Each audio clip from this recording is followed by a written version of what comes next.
आत्मा की अरुचि, हिंसा हो कि मत हो।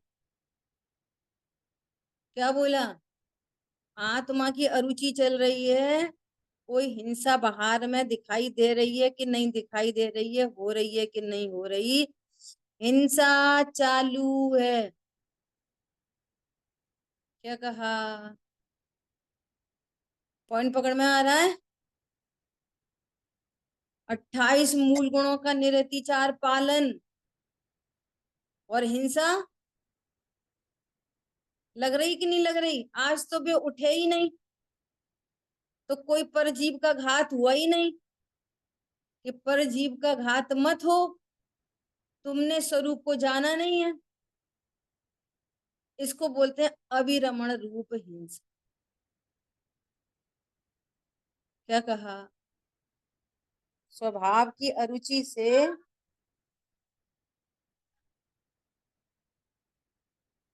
कुशल भाई की कॉल आ रही है। हाँ जी कुशल भाई।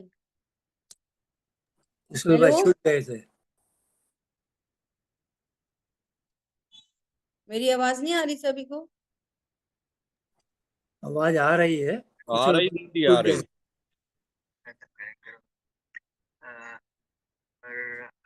कुशल भाई की कॉल आई है मेरे पास।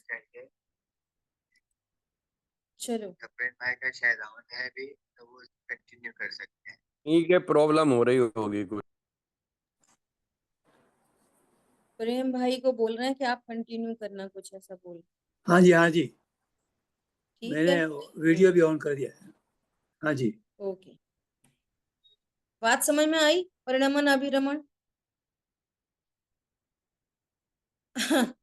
कोई जीव मौन रहे और पूरे एक दिन तक उठे ही नहीं, न आहार न पानी न गमन, मन वचन काय की कोई प्रवृत्ति नहीं, और भगवान कह रहे हैं अनंतानुबंधी हिंसा चल रही। क्या चल रही है? हिंसा चल रही है। हिंसा का संबंध परजीवों के मरने से तो उपचार से कहा जाता है। हिंसा का संबंध है स्वभाव को न जाने। अब अनंतानुबंधी संबंधी अभाव हुआ, अपने स्वरूप की रुचि हुई, मिथ्यात्व अनंतानुबंधी चला गया।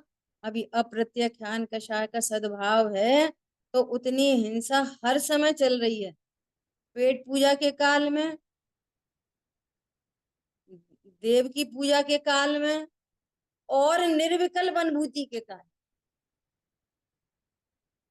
तीनों समय में जितनी जब तक अप्रत्याख्यान मौजूद है ना, तब तक तीनों समय में वो अप्रत्याख्यान अभिरमण रूप बंद रही।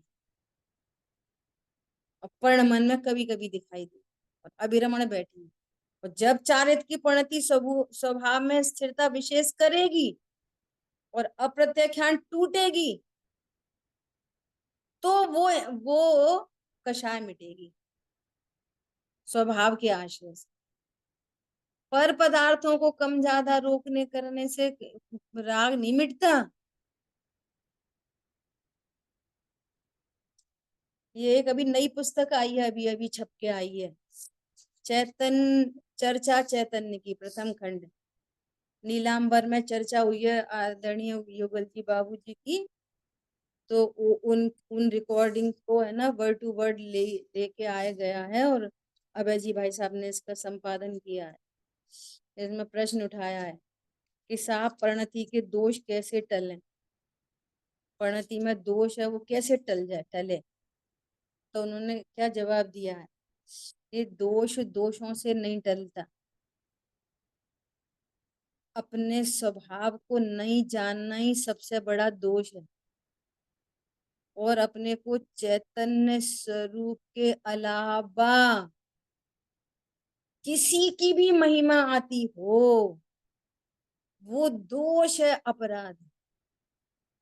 अब अपने सुन लिया, हाँ सही बात। क्या सही बात है? अब आप खुद देखो हमें किसकी महिमा चढ़ती है।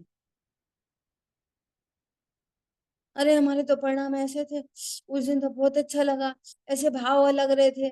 किसकी महिमा कर रहे हो? किसकी महिमा आ रही है? किसकी महिमा? चैतन्य की महिमा है, शुभ भावों की महिमा है, अपने को छोड़कर शुभ भाव की महिमा। कह रहे हैं अपराध है। क्या है? अपराध। पर क्षेत्र की महिमा। अरे वहां गए, शिखर जी में गए, ऐसे ऐसे भाव लग रहे थे कि बस पूछो ही नहीं। बहुत विशुद्धि, बहुत विशुद्धि। क्या है विशुद्धि? कह रहे हैं अपराध है ये। और दोष टालना है ना, तो वो स्वभाव का आश्रय न होना ही दोष है, और स्वभाव का आश्रय होना ही दोष टलना है। दोष दोषों से नहीं टलते। अब हम चुप रहेंगे, बोलेंगे नहीं, तो नहीं बोलने का अभ्यास हो गया, तो अब ऐसा लग रहा है कि अब कितनी शांति है, अपन तो किसी से कुछ बोलते नहीं, बच्चे भी अपन से ज्यादा बातें नहीं करते, अब लड़ाई झगड़ा भी नहीं है, अब बहुत शांति है। सब्र दोष टल गए, तुम ही बन गए भगवान मौन रह के। और अपने को क्या जब समझ रहे हैं, ये बच्चे तो देखो अब ठीक है, अपने बच्चे हैं, अब इतना देखना ही पड़ेगा। वे अपने बच्चे दिख रहे हैं और दोष टल गया। अपने को स्त्री पुरुष जान रहे और दोष टल गया। समझ में आ रही है बात? टल गए दोष। अज्ञानी को अभी सात तत्वों में आश्रव तत्व का भी श्रद्धान हो जाए तो बहुत बड़ी बात समझ में। एक क्षण नहीं लगता मंद कषाय पे रीझते, एक क्षण नहीं लगेगा। कर्ता बुद्धि का जहर। अब पहले हम ऐसा खाते थे, अब ऐसा खाने लगे, अब ऐसे छोड़ दिया, वहां जाते थे अब वहां नहीं जाते, अब ऐसा करते अब वैसा करते, ये करते तो बुद्धि जबरदस्त बैठी रहती है। और दोष टल गए। अब हमसे बड़ा धर्मात्मा कोई नहीं। टल गए दोष। स्वभाव की अवर खबर नहीं, मैं कौन हूं ये पता नहीं। वो कह रहे हैं चैतन्य के साथ किसी की भी मिलावट करे अपराधी है। यहाँ तो डालडा घी में, वो शुद्ध घी में डालडा घी मिला दे तो अपराधी दिखाई देता। दाल में कंकड़ मिला दे तो अपराधी दिखाई देता। लाल मिर्ची में कलर मिला दे तो अपराधी दिखाई देता। वो यहाँ यहाँ इतने बड़े महामहिम वस्तु की में मिलावट चल रही है, वो अपराधी नहीं दिखाई देता। अब वो बिल्कुल कर्ता कर्म अधिकार में तो शब्द दिए आचार्य देव ने, निशंक जीरा, निशंक बने। मैं स्त्री हूं निशंक। इसमें काय का पाप है? कोई दूसरे के घर को अपना घर तो नहीं कह रहे, हम कौन सा पाप कर रहे? हम अपने स्वरूप को नहीं जान रहे, ये पाप है। अपने घर में रह रहे हैं, अपने बच्चों के साथ रह रहे हैं, अपने पति का खाते हैं, हम क्या पाप कर रहे हैं? बोलो। हम कभी झूठ नहीं बोलते, हमने आज तक कभी किसी की ओर आंख उठा के नहीं देखा, हमें कभी किसी से जलन नहीं हुई। तुम कौन हो ये बताओ, कौन हो? सिद्धार्थ। आगे बात ख्याल में है। तो जो परिणमन में दिखाई देता है उतनी मात्र राग नहीं होता। स्वभाव की सन्मुख हुए बिना कोई राग टलता नहीं, ऐसी बात है। परिणमन में दिखाई देता है थोड़ा और अभिरमण में होता है बहुत, असंख्य गुना, असंख्य गुना। ठीक है। शुक्ल ध्यान का दूसरा पाया ऐसा है कि अंदर में जमावट जमी, इसलिए अल्पकाल में केवल ज्ञान होगा। 12वें गुण स्थान में क्या हुआ? बस उपयोग स्वभाव में थिर हो गया, पूर्ण रूप से थिर हो गया। अब चंचलता नहीं रही, अब सर्व राग का अभाव हो गया। अब क्या हो गया? सर्व राग का अभाव होते से ही केवल ज्ञान प्रकट। समझ आई बात? ऐसे। पूर्ण पूरी हुई तरह। अब तीसरा है सूक्ष्म क्रिया प्रतिपाती। केवली भगवान को अब देखो, फिर से सुनना, पहले हालांकि चर्चा हो चुकी। ध्यान किसको कहते हैं? ध्यान की ज्ञान और ज्ञान की निरंतरता, सो ध्यान। अब यहाँ तो सब चीजें हैं, शरीर भी है, कर्म भी है, कषाय भी है, उपयोग भी है, ज्ञायक भी है, सब है। तो एक एट ए टाइम सारी चीजें हैं। अब वो ज्ञान पर का लक्ष्य छोड़कर उनको सबको गौड़ करके स्वभाव सन्मुख होता है। किसी को मुख्य करता है, किसी को गौड़ करता है, स्वभाव को मुख्य करता है, बाकी सबको गौड़ करता है, और फिर स्वभाव के आश्रय ही ठहर जाता है ना। तो वो उसी में एकाग्रता हो गई, तो इसको कहते हैं ध्यान। तो ध्यान से क्या होता गया? लगातार कर्मों का अभाव होते होते स्थिरता बढ़ती जा रही है, स्थिरता बढ़ती जा रही है, और पूर्ण स्थिरता हो गई। पूर्ण स्थिरता होते से ध्यान का फल प्रकट हो गया, 13वां गुण स्थान। अब 13वें गुण स्थान में ध्यान का फल प्रकट हो गया। जो पूर्व में ध्यान थे उन सबका फल प्रकट हो गया, 13वां गुण स्थान प्रकट हो गया। अब 13वां गुण स्थान कैसा है? वो केवल ज्ञान कैसा है? केवल ज्ञान किसी को मुख्य और किसी को गौड़ कर ही नहीं सकता। और ध्यान किसको कहते हैं? एकाग्र चिंता निरोधो ध्यान, एक के अग्र होना।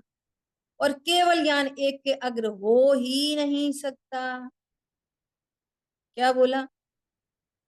केवल ज्ञान की पर्याय तो एक के अग्र हो ही नहीं सकती।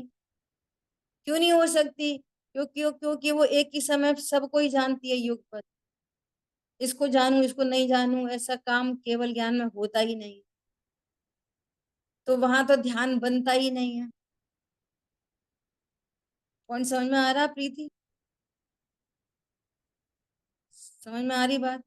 जो श्रुति ज्ञान है, ये श्रुति ज्ञान किसी को गौड़ किसी को मुख्य करने की व्यवस्था अकेले शुद्ध ज्ञान में, न मति ज्ञान में, न अवधि में, न मन पर्याय में, न केवल ज्ञान। अच्छा, मुख्य गौड़ करना क्यों था? कि स्वभाव को मुख्य करना था सुखी होने के लिए। तो स्वभाव को मुख्य करते करते करते चले गए, तो पूर्ण वितरागता हो गई, सुखी हो गए। अब ज्ञान भी केवल ज्ञान प्रकट हो गया। अब केवल ज्ञान तो ये काम, केवल ज्ञान ऐसा है जिसमें सब कुछ एक साथ झलकता है। उसका स्वरूप ही ऐसा है सबको एक साथ झलकाने का। सो पर सब एक साथ झलकते हैं।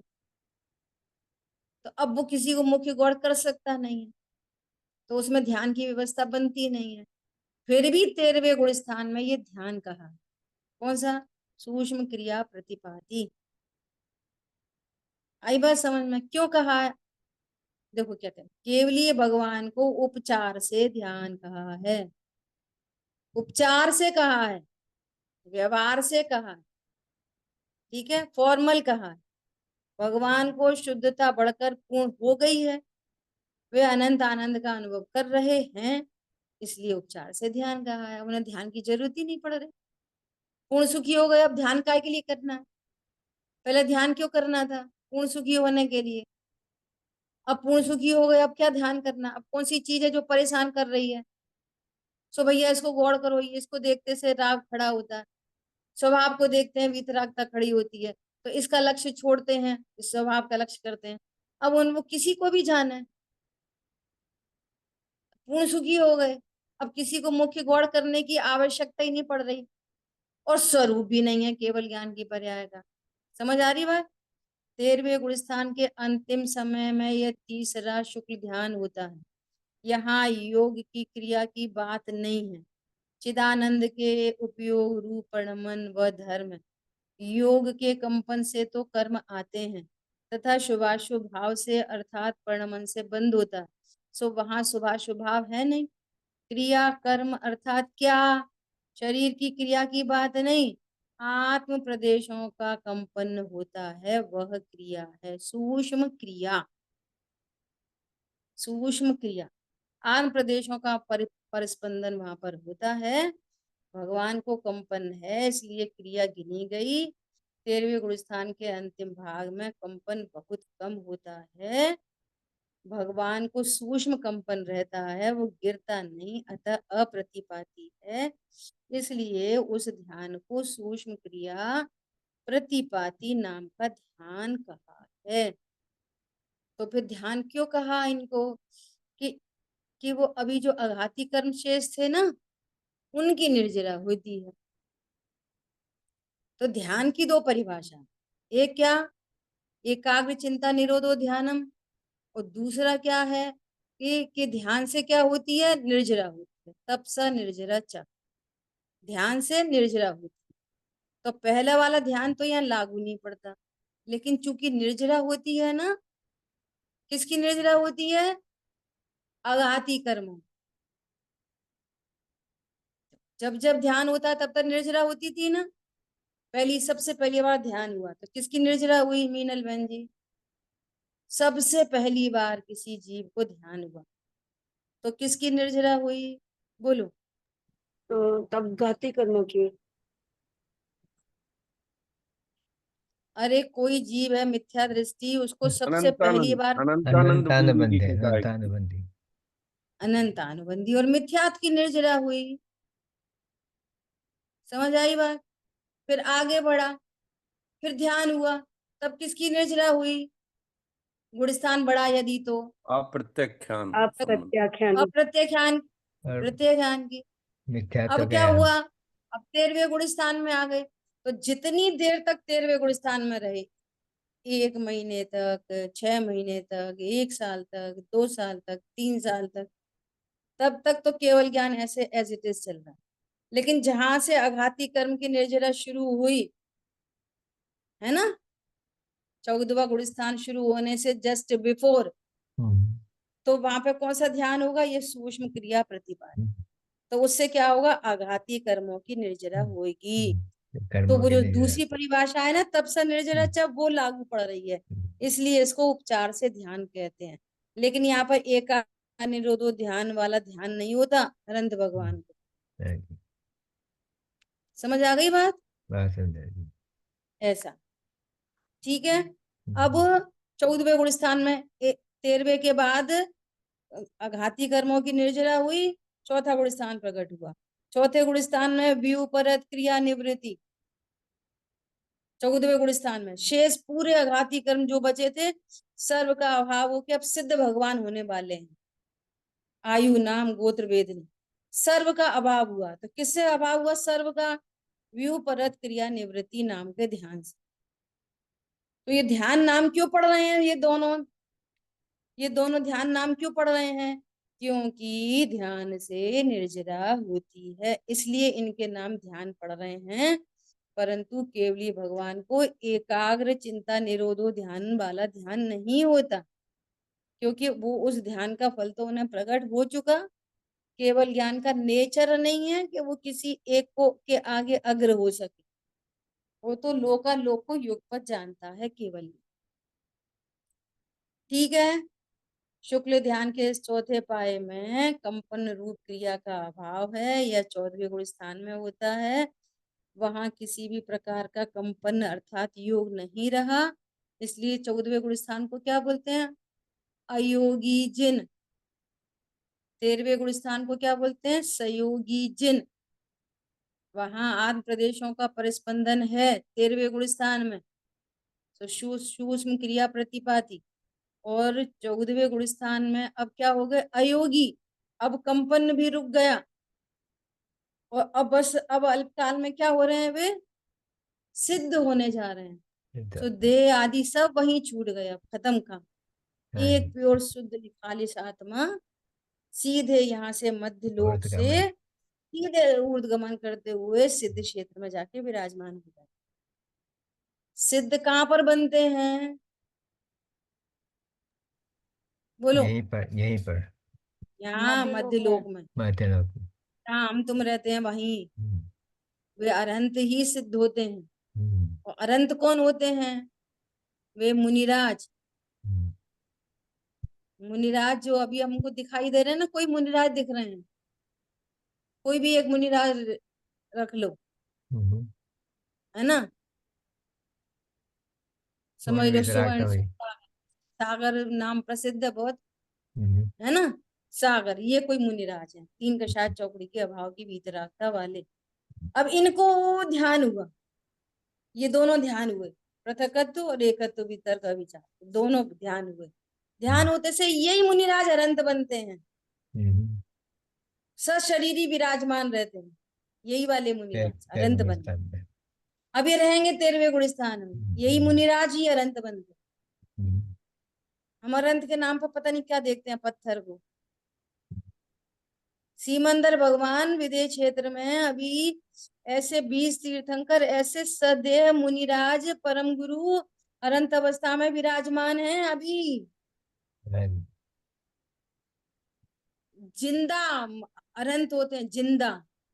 तो सिद्ध मर नहीं गए, वे भी जिंदा ही हैं, पर ऐसे ही कहना पड़ता है, व्यवहार कितनी मजबूरी है। शरीर सुबह सहित निश्चय व्यवहार की चर्चा चल रही है। शरीर है इसलिए सिद्ध भगवान मर गए क्या? नहीं है तो आत्मा तो कभी मरती नहीं। समझ में आ रही है बात? अब अनंत सिद्ध में अंतर कैसे बताएं? अनंत का स्वरूप ही नहीं समझ में नहीं आती। अनंत कौन होते होंगे भैया? कोई अनंत या पत्थर की मूर्ति है ना? अनंत जय अनंत भगवान की जय। कौन है अनंत? वे मुनि अनंत बने हैं आत्मा है। और सशरीरी विराजमान है। हम्म, वो आत्मा सशरीरी विराजमान है, जिंदा। हम्म, और आयु कर्म पूरा होगा, हम्म, सिद्ध होंगे। शरीर जैसे जैसे बाकी छूट जाए। सबका शरीर छूट जाता है, सो उनका भी छूट जाएगा, सिद्ध हो जाएंगे। लेकिन अब वो वापस कभी जन्म नहीं लेंगे, इसलिए उसको क्या कहते हैं? निर्वाण हो गया। क्या हो गया? निर्वाण। अब कभी वापस जन्म नहीं लेंगे। अनंत काल के लिए एक आत्मा फ्री हो गई, संसार से दुखों से मुक्त हो गई। अनंत काल के लिए दुखों से अब जन्म नहीं, मरण नहीं, बनाना नहीं, खाना नहीं, बच्चे कच्चे फलाने ढिकाने, बीमार दुखी जिंदा, शादी ब्याह, कमाना धमाना, कुछ नथिंग। रोग नहीं, शोक नहीं, कुछ नहीं। समझ में आया? बोलो। अभी सिद्ध हो तो यहाँ हम तुम रह रहे हैं ना, ऐसे ढाई दीप में ही होते हैं अनंत भगवान, और वे अनंत अब सिद्ध हो। उसको बोलते हैं पंडित पंडित मरण। जैसे यहाँ से आत्मा देह छोड़ के जाती है ना, ऐसे ही अनंत भगवान की आत्मा परम उदारी देह छोड़ के चली जाती है आयु पूर्ण होने पर। लेकिन ये आत्मा यहाँ शरीर छोड़ के तो जा रही है, अकेला शरीर और संयोग। अगले विग्रह गति के बाद तुरंत नया शरीर धारण धारण होता है। अब भी दोबारा नया शरीर धारण नहीं करेंगे। एक बात। दूसरी बात, यहाँ जो आत्मा एक एक पर्याय को छोड़कर, असमंजस द्रव्य पर्याय को छोड़ के जाती है दूसरी पर्याय में, तो सिर्फ शरीर और ये संयोग छूट जाते हैं। बाकी उस पारमार्थ से। पूरी गति में जो कर्म बांधे थे वे साथ जाते हैं, एक कर्म यहाँ नहीं छूटता, हाँ जी। पूरे कर्म साथ जाते हैं। समझ में आ रही है बात? अब वे तो निष्कर्म हो गए सिद्ध भगवान, सब कर्मों का अभाव होगा टोटल। घाती कर्म का पहले हो गया था, अघाती कर्म का अब हो गया। ये जीव यहाँ से जाता है तो अज्ञान मोह राग द्वेष को संग लेके जाता है, सो दुख दुख ही बना ही रहता है उसको। दूसरी जगह जन्मेगा, फिर वहीं पे ही दुखी दुखी दुखी दुखी दुखी दुखी। क्या कहा? वहां पे दुखी दुखी। और वे क्या लेके चले गए? अनंत चतुष्ट है। क्या लेके चले गए वे? अनंत काल के लिए अनंत चतुष्ट लेके चले। ज्ञान की पर्याय में केवल ज्ञान, छायिक ज्ञान। श्रद्धा की पर्याय में छायिक सम्यक दर्शन। चारित्र की पर्याय में पूर्ण वीतरागता, अनंत सुख, अव्यवहार सुख। वीर गुण की पर्याय में अनंत पुरुषार्थ। ये इसको लेके गए हैं विसिद्ध क्षेत्र में। क्या कहा? अज्ञानी क्या लेके जाता है? अपने अज्ञान को, मोह को, राग द्वेष को। आ रही बात ख्याल में? और वे क्या लेके चले जाते हैं? अनंत चतुष्टय को लेके चले जाते हैं। बोलो कितना बड़ा अंतर है। इसलिए जन्मते से ही दूसरी गति में फिर दुख दुख दुख दुख दुख दुख। और क्या पता है होता क्या है, अभी जानता नहीं है ना अपने अनादि अनंत पने को। ओ भैया इससे अच्छा तो मर जाए, इससे अच्छा तो मर जाए। मर जाता तो बहुत अच्छा था तुम्हारे हिसाब से, मर जाता तो मर ही जाता, छुट्टी कटती। लेकिन मरता नहीं है ना बाबू। क्या बोला, मर जाए तो छुट्टी कटे, लेकिन मरता नहीं है ना। मरता नहीं मतलब किसी भी वस्तु का नाश होता नहीं है ना। पर्याय बदलती Hence, बस। nor be destroyed, neither be created. कोई एनीथिंग बनाई नहीं जा सकती और उसका उसका अंत नहीं होता। तो मुझे भी किसी ने बनाया नहीं है और मेरा भी कभी अंत होगा नहीं। मरण हुआ जिसको लोग मरण कहते हैं, दूसरा जन्म चालू। और दुखों से मुक्त होना है तो मुक्त स्वरूप भगवान आत्मा हूं ऐसा जानो, तो अज्ञान मोह राग द्वेष मिटते चले जाएंगे, पूर्ण वीतरागता हो जाएगी, अनंत काल के लिए दुखों से छूट जाए। तो जीव मरेगा नहीं, दुखों से छूट जाएगा, मरेगा नहीं, अनंत काल सुखी रहेगा। समझ में आ रही है बात? ऐसे बहुत सरलता से बोलते हैं, इससे भैया भैया मर जाए, ये भैया यहाँ पे नहीं होते तो फिर कहाँ पे होते, कहीं और होते, होते तो सही।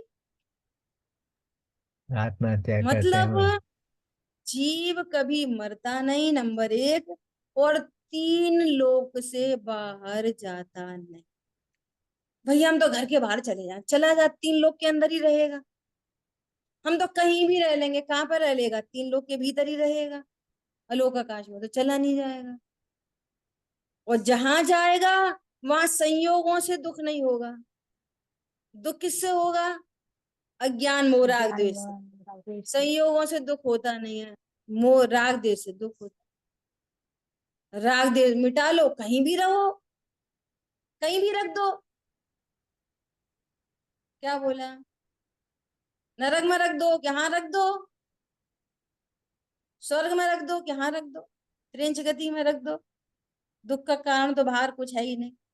दुख का कारण तो मोह राग द्वेष है। मोह राग द्वेष मिट गए, सुखी हो गए, पूर्ण मिट गए, तो अनंत काल के लिए सुखी हो गए सिद्ध भगवान। समझ में आई बात? समय अपना हुआ, शिष्टाचार। जिन वाणी के ज्ञान से सूझे लोकालो सोवाणी मस्तके नमो सदा देतु हूँ बोले द्वादशांग में चिंगारी माता की जय हो, जय जय जन सभी जय को। जिनेन्द्र। जय जगन्नाथ। सभी को जय Jinendra. Kushal ji, you gonna close the recording first? I am closing the recording. Thank Okay. you.